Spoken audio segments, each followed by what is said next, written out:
엠마오는 알지 못하는 길이라는 뜻입니다. 엠마오로 가는 길은 불확실성의 길이었습니다. 방황의 길이었죠. 어디로 가야 될지 몰라 방황하고 있는 분이 계신가요? 엠마오로 가고 계시는 분이 계신가요? 예루살렘에서 엠마오로 가는 길, 그 길은 내려가는 길이었는데 낙심과 절망의 길이었습니다. 뚜렷이 어디로 가야 할지 모르는, 희망이 보이지 않는 방황하고 있는 길이었습니다. 사랑하는 성도 여러분, 인생의 방황은 좋은 교회를 만나면 끝납니다. 그러나 진짜는, 인생의 방황은 예수를 만나야 끝납니다. 우리 오늘 예배하는 모든 심령이 예수를 만나서 방황이 끝나시기 바랍니다. 우리가 섬기고 있는 사역 속에서도 어디로 가야 할지 방향을 잃었을 때 우리가 찾아야 할 것은 예수입니다. 우리가 예수를 만나는 것이 우리 방황이 끝이고 새로운 은혜의 출발입니다. 예수님은 어디서 우리가 가장 확실하게 만날 수 있을까요? 성경입니다. 오늘 성경 27절은 이렇게 기록되어 있습니다. 예수님이 엠마오로 가고 있는 두 제자에게 이에 모세와 모든 선지자의 글로 시작하여 모든 성경에 쓴 바 자기에 관한 것을 자세히 설명하시니라. 성경을 통해서 자신을 보여주고 계십니다. 예수님은 바로 성경을 통해서 만나야 합니다. 오늘 엠마오로 가는 두 제자는 예수님을 직접 눈으로 보고 있지만, 대화를 나누고 대면하고 있지만 잘 모르고 있어요. 직접 보고도 대화를 나누고도 잘 모릅니다. 우리도 그래요. 예배들 드리고 찬송을 하고 교회 안에 있고 믿음의 공동체 안에 있지만 예수를 잘 모르고 신앙생활을 하는 경우도 얼마나 많은지 모릅니다. 보고도 알지 못하는 안타까움, 우리가 믿는 우리 교회 안에 이런 안타까움이 사실은 얼마나 많은지 모릅니다. 어떤 이들은 꿈속에서 예수님을 만나기도 합니다. 어떤 이는 꿈속에서 환상을 보기도 합니다. 그런데요, 그런 예수님을 꿈에서 환상에서 만나면 그분은 신앙이 더 그때부터 오리무중으로 빠집니다. 성경이 말하는 신앙과 전혀 엉뚱한 곳으로 갑니다.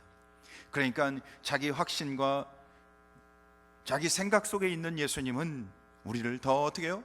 무지하게 만들고 우리를 더 안타깝게 만듭니다. 사랑하는 성도 여러분, 우리가 갈등하고 우리가 방황하고 있을 때 우리는 성경을 통해서 예수님을 만나시길 주님으로 축복합니다.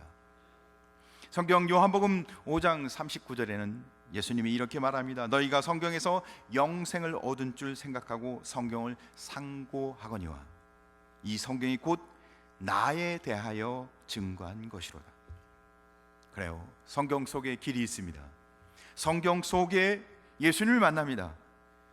그분의 인격, 그분의 사랑, 그분의 능력은 성경을 통해서만 만납니다. 우리 건국교회와 우리 중서울로의 모든 산하 주일학교는 성경을 통해서 하나님의 은혜를 고백하길 간절히 소원합니다. 마틴 루터는 종교개혁을 일으켰습니다. 그가 원래 이렇게 대단한 사람인가요? 그렇지 않아요. 그는 당대의 최고의 학자였긴 했지만 그런 성경을 연구하는 사람이었습니다. 그런 무브먼트, 운동을 일으키는 사람이 아니었고 성경을 연구하는 사람이었어요. 그런데 자기가 성경을 연구하다 보니까 그 성경 속에 길이 있었어요. 그 길이 바로 예수님이었습니다. 그는 성경을 연구하다 예수님을 만났고 예수님을 체험하고 인격적으로 예수님을 경험하게 됩니다. 그리고는 그가 공급하시는 능력 가운데 함께하게 됩니다. 사랑하는 성도 여러분, 성경을 통해서 예수님을 만나고 예수님을 만남으로 인해 그의 부어주시는 능력을 체험하시길 주님을 축복합니다. 예수님이 능력이지, 예수님이 권세지 우리가 능력이 아닙니다. 그가 성경을 통해서 예수님을 인격적으로 만나니까 어떻게 해요? 그에게 있어서 평생 가장 중요한 사역은 성경 번역하는 거였어요. 당시만 해도 성경은 사제들만 보게 돼 있었습니다. 그러니까 성경을 많이 번역해서 그만큼 성경이 많지 않았어요. 그래서 성경을 많이 번역해서 모든 사람이 성경을 볼 수 있도록. 그래서 우리는 성경이 다 있지 않습니까? 저는 성경이 몇 권쯤 되는 것 같아요. 우리는 성경을 다 읽을 수 있습니다. 그런데 성경을 못 읽게 하는 세력이 있습니다. 성경이 많지만 이 강대상에도 성경이 하나, 둘, 제 주머니 핸드폰에 셋, 성경이 이렇게 많다는 얘기를 하는 겁니다. 우리 집집마다 성경이 없는 분이 있나요? 성경이 다 많이 있습니다. 요즘은 첨단 기술에 의해서 핸드폰에 또 컴퓨터에 얼마든지 자기가 보려고만 마음 먹는다면, 그런데 방해를 해요. 성경을 못 읽게. 누가요? 사탄은 우리에게 끊임없이 방해합니다. 성경을 못 읽게. 왜요? 성경을 읽으면 방황이 끝나고, 성경을 읽으면 예수님을 만나고, 성경을 읽으면 하나님께 영광을 돌리고, 성경을 읽으면 인생이 바뀌니까. 성경을 읽으면 주일학교가 바뀌고, 성경을 읽으면 교회가 바뀌니까 사탄이 방해를 하는 겁니다. 성경을 못 읽도록. 근데 우리는 그 달콤한 유혹에 넘어가서 성경은 들고는 다니지만 성경을 읽지는 않습니다. 성경을 읽기는 하지만 예수님을 만나지는 않습니다. 안타깝게도. 사랑하는 성도 여러분, 사탄의 도구가 되는 것입니다. 어떠한 장애와 박해에도 불구하고 우리는 성경을 통해 예수님을 만나야 합니다. 성경을 통해 예수님을 만나면 변화가 일어납니다. 우리가 경험할 수 없는 놀라운 일들이 일어납니다. 예수님을 만난 인생은 반드시 바뀝니다. 예수님을 만난 교회는 반드시 바뀝니다. 사랑하는 성도 여러분, 성경이 그 이야기를 기록하고 있습니다. 이제 방황을 끝내고 변화하고 싶으신가요? 이제는 더 이상의 주춤거림은 끝내고 하나님의 은혜 가운데 역동적인 교회로 바뀌어가길 원하십니까? 성경을 통해서 예수님을 만나시길 주님의 이름으로 축복합니다. 오늘은 성경을 통해서 변하는 은혜 몇 가지를 나누며 우리가 하나님 앞에 어떻게 헌신해야 하는지, 어떤 부분이 바뀌어야 하는지 함께 나누고자 합니다. 첫째, 주객 전도. 주객이 전도돼야 합니다. 주객이 전도된다는 말은 일이 어떻게 해요? 혼란스럽게 된다는 뜻입니다. 왜요? 주인과 손님이 바뀌었다는 뜻이 아닙니까? 오늘 성경 30절을 한번 같이 읽어보겠습니다. 시작. 그들과 함께 음식 잡수실 때 떡을 가지사 축사하시고 떼어 그들에게 주시니.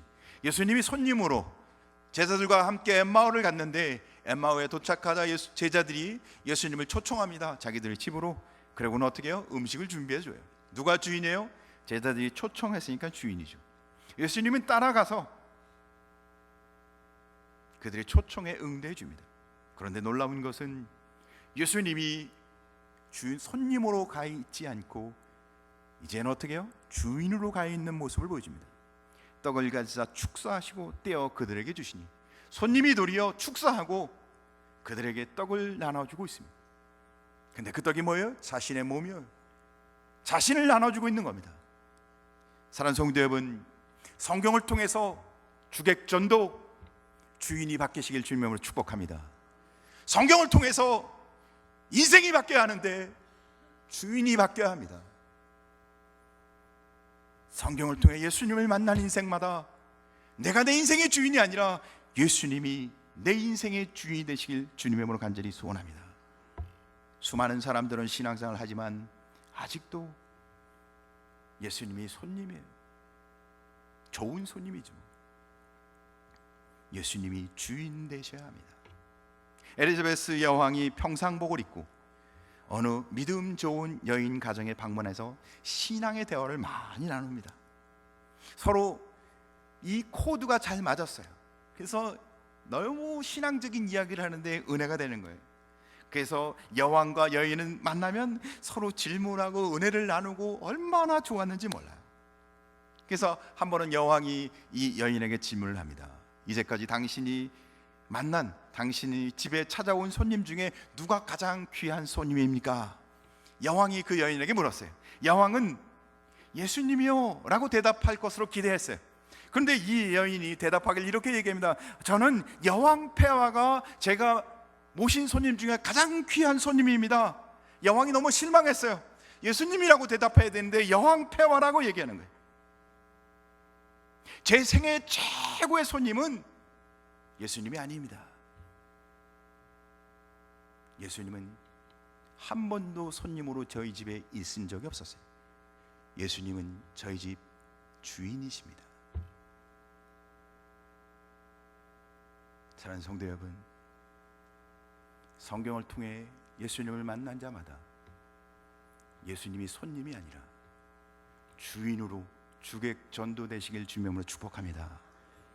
예수님이 나의 주인이 되시는 삶은, 예수님이 나의 주인이 된 가정은, 예수님이 나의 주인이 된 교회는 변하지 않을 수가 없습니다. 근데 항상 손님이기에 아무 일도 일어나지 않는 것입니다. 도리어 예수를 믿는데도 불화와 문제와 분쟁과 어려움이 생기는 것입니다. 그러나 예수님이 이 교회의 주인이 되시면, 예수님이 우리 인생의 주인이 되시면, 예수님이 우리 사역의 주인이 되시면 반드시 그 안에는 생명의 역동함이, 우리가 기대할 수 없는 부흥이 일어난다고 성경이 기록하고 있습니다. 사랑하는 성도 여러분, 그 놀라운 은혜가 우리가 고백하는 간증이 되시길 주님으로 간절히 소원합니다. 오늘 성경을 보니까 예수님이 비록 손님으로 오셨지만 어떻게 해요? 그분이 주인의 자리에 좌정하고 계십니다. 우리가 멋모르고 예수님이 나의 손님인 줄 알고 대하지만, 그러나 내 인생의 주인이 되는 놀라운 역전의 역사가 일어나길 주님으로 간절히 소원합니다. 하버드 의대의 한 교수가 사람들을 연구하기 시작합니다.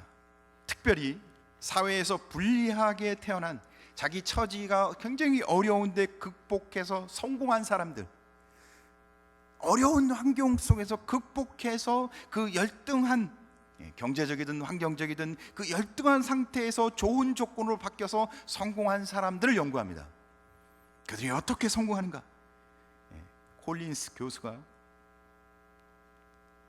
많은 사람들을 인터뷰하고 조사해요. 그들의 내적 힘은 어디에서 나오는가?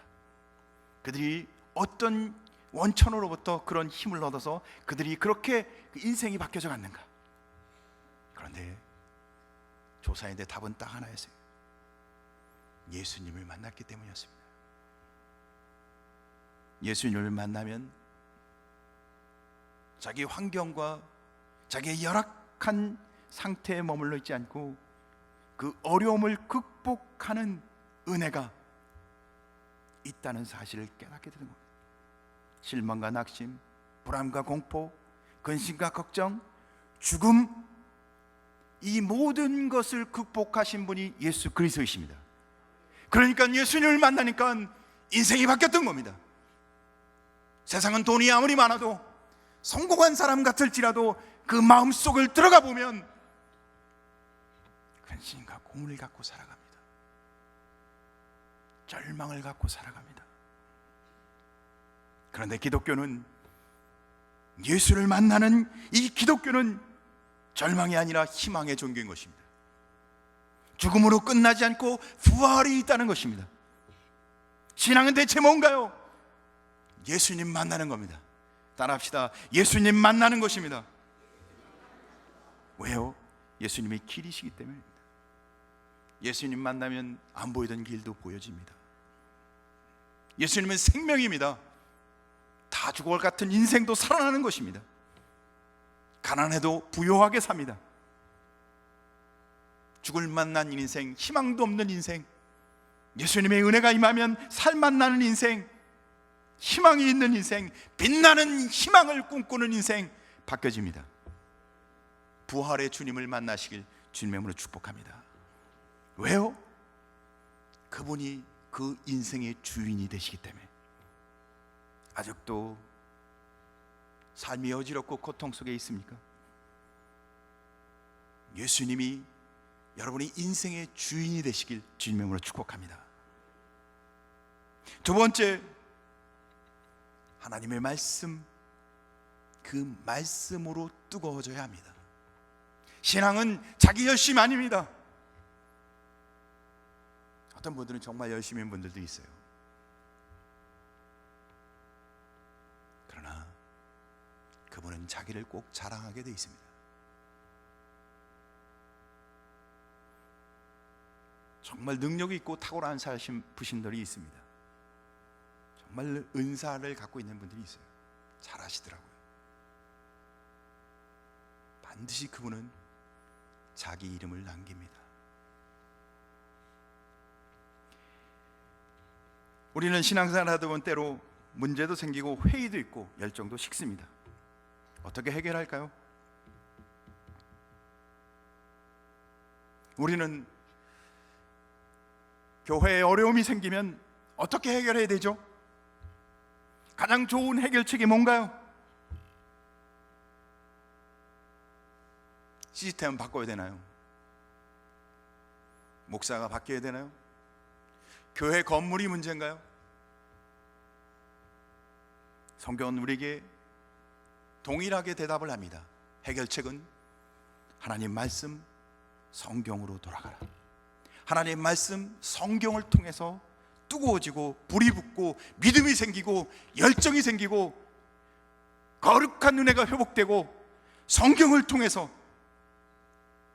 사랑하는 성도 여러분, 성경이 해답입니다. 어떤 사람은 돈에 미쳐 삽니다. 돈이 좋잖아요. 안 미쳤던 같아도 이야기하면 돈 얘기밖에 하지 않습니다. 그건 미친 거예요. 도박은 중독이라고 하죠. 도박을 좋아하면. 노는 걸 좋아하는 사람도 있습니다. 산에 가고. 심한 건 중독이라고 합니다. 정욕을 빠져 사는 사람도 있습니다. 성경을 그런 사람에 대해서 잠언 6장에 이렇게 기록합니다.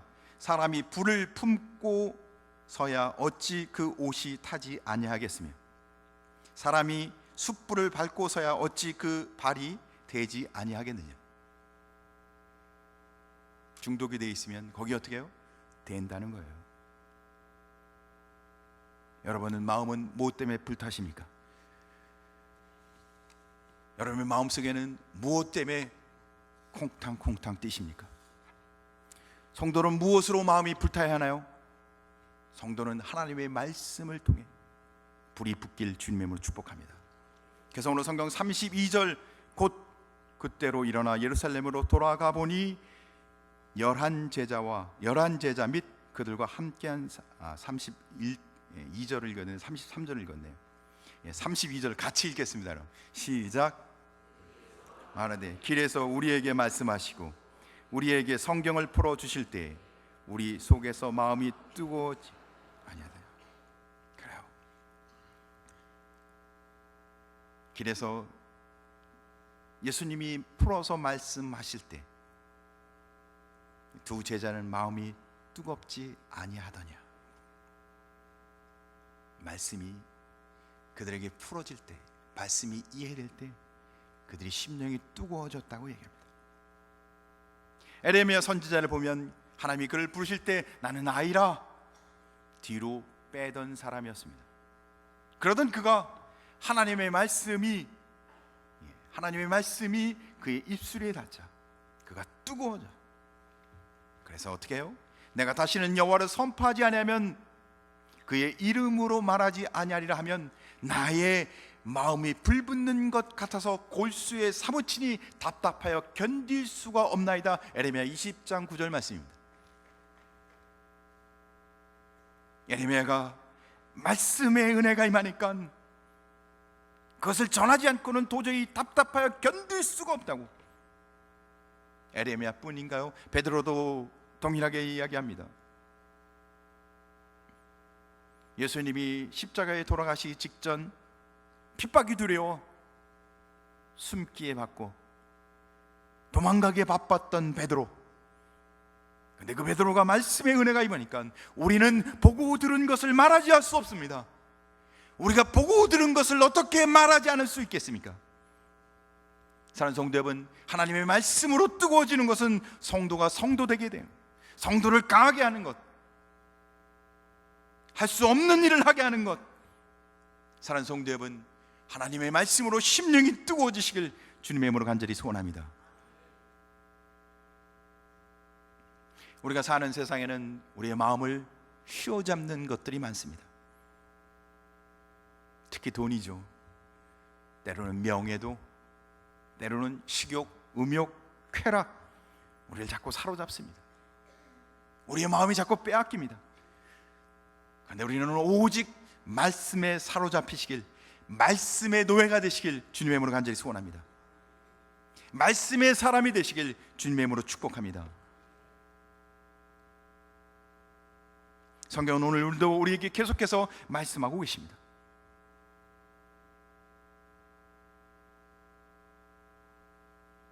우리의 마음이 뜨겁지 않고 하면 우리가 정말 뜨거운 감격 속에서 섬기지 않으면 하는 일이 다 피곤합니다. 지칩니다. 금방 실증이 납니다.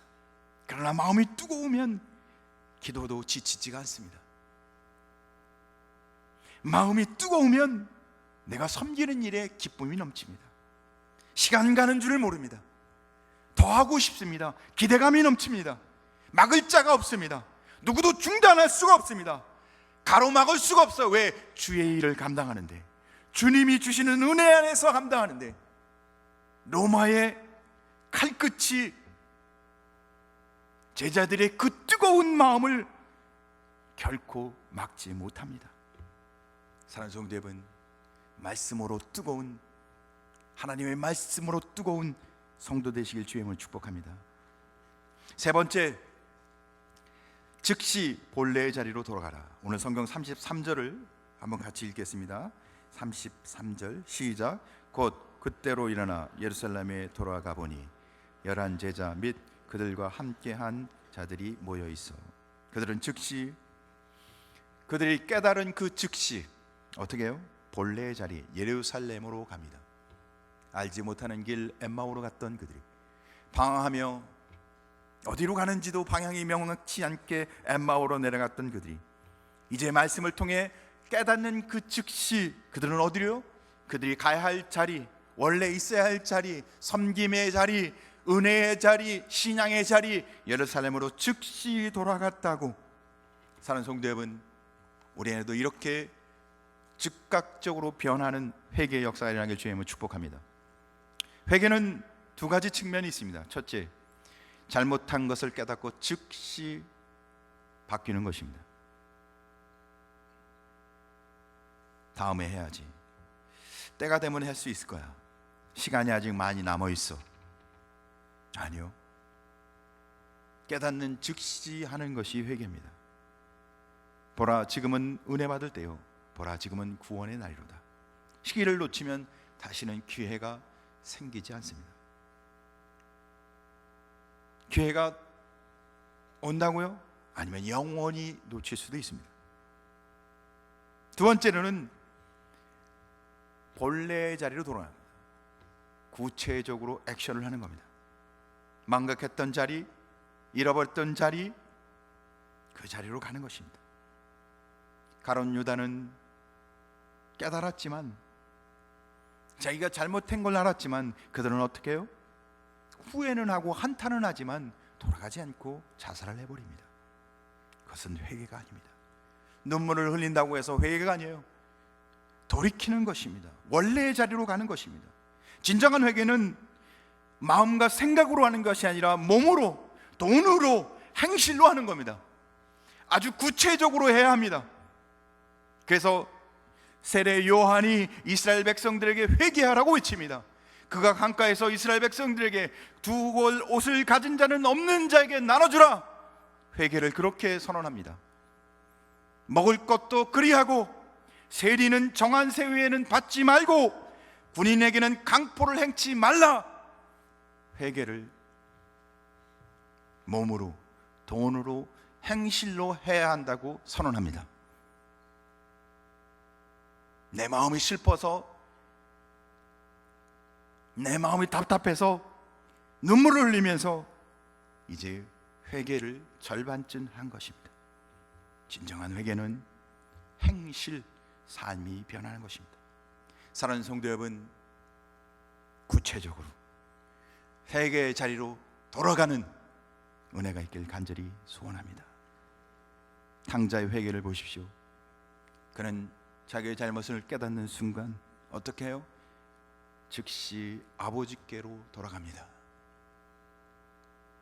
내가 아버지의 품꾼이라도 감당하겠다고 생각하고, 삭개오를 보십시오. 그는 즉시 자신을 털어 가난한 자에게 주고 토색한 것은 4배를 나누겠다고 선언하고 배상하기 시작합니다. 오늘 성경 33절에 부활하신 주님을 만난 제자들은 말씀의 은혜 가운데 그 심령이 뜨거워지면서 그들은 즉시 예루살렘으로 돌아가고 있습니다. 엠마오로 갔던 그들이 이제는 그들이 원래 있어야 했던 신앙의 자리 예루살렘으로 가고 있는 것입니다. 실망과 낭패와 절망에서 예루살렘으로 돌아가는 겁니다.